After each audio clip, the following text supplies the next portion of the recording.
বন্ধুরা, আমি কি বানিয়েছি, লুচি বানিয়েছি। দেখো হাঁড়ি ভর্তি করেছিল, ছেলে মেয়ে খেয়ে নিল, তাই লুচি বানিয়েছি। দেখো বন্ধুরা, ভালোই লাগে লুচি খেতে। আর এখানে বানিয়েছি ছোলা ছোলা আলু দিয়ে তরকারি বানিয়েছি।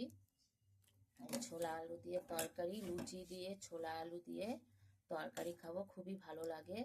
সবাই ভালো থাকবে, এইভাবে সবাই সবার পাশে থাকবে। তাহলে আজকে বানিয়েছি ছোলা দিয়ে আলু দিয়ে মশলা দিয়ে পেঁয়াজ আদা রসুন সব কিছু মশলা দিয়ে বানিয়েছি তরকারি। জিরে ফোড়ন দিয়েছি, তেজপাতা ফোড়ন দিয়েছি, আর টমাটো কুচিয়ে দিয়েছি।